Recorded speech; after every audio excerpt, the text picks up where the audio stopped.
In this question, we have another projectile thrown. It has initial speed of 20 meters per second. It's fired at 60 degrees and 20 meters per second. So there is a V0Z and there's a V0X. What will the balls be at the instant it reaches its maximum height from the ground? Well, the maximum height, we know. The maximum height at this point, the VZ is going to be 0. And at that point, the only velocity it'll have is the Vx. So we're looking for this, and the Vx remains constant, so we're just looking for V0x.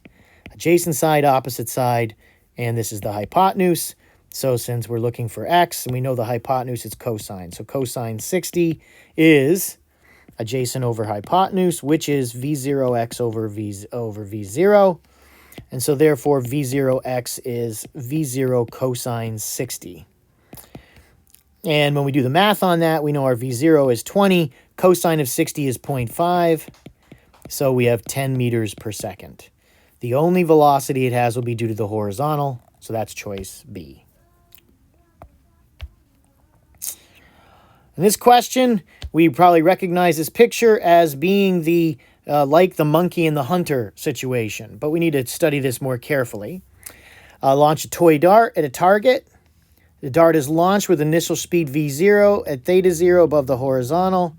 At the instant it's launched, the string is cut such the target begins to fall. So this is the monkey falling. So the bullet is falling, accelerating under gravity. The target is accelerating under gravity.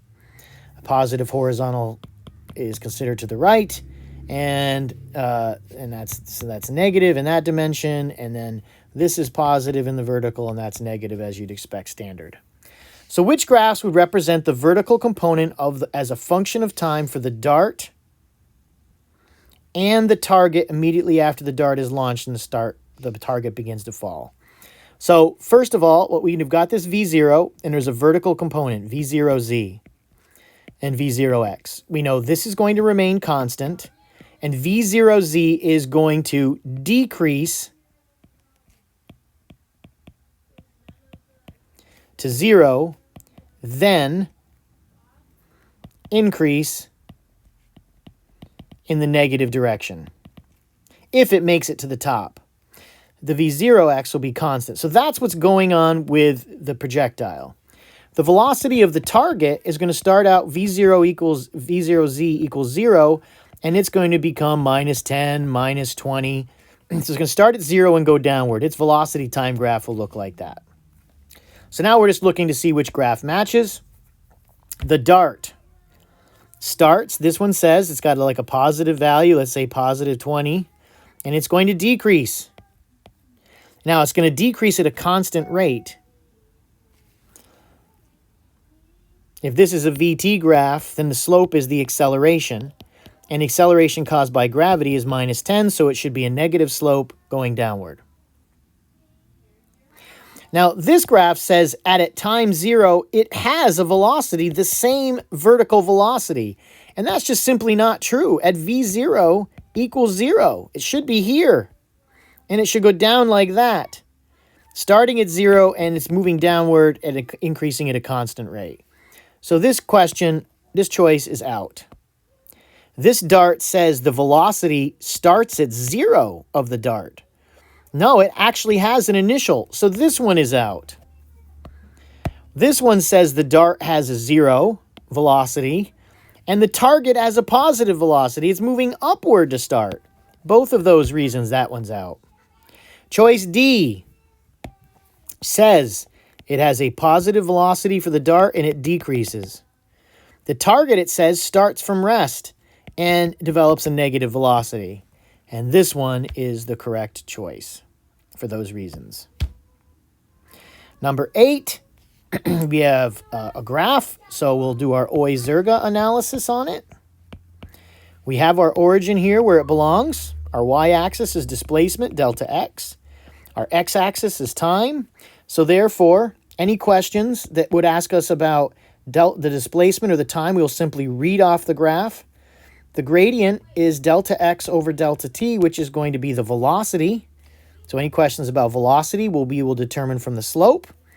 And the area, delta x times delta t, has units of meter seconds, which is not a useful quantity. So, and then looking at this, we're showing a displacement. Well, it's happening. Let's look at the velocity. We've got a large slope, and the slope is decreasing. And it maybe even decreases to 0. So the velocity decreases to 0.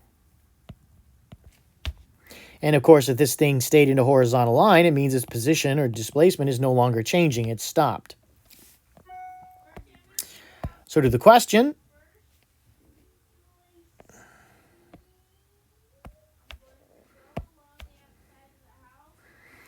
All right, so these are related questions. One shows the displacement for the dart, shows the displacement for the target. The component of the displacement is not indicated.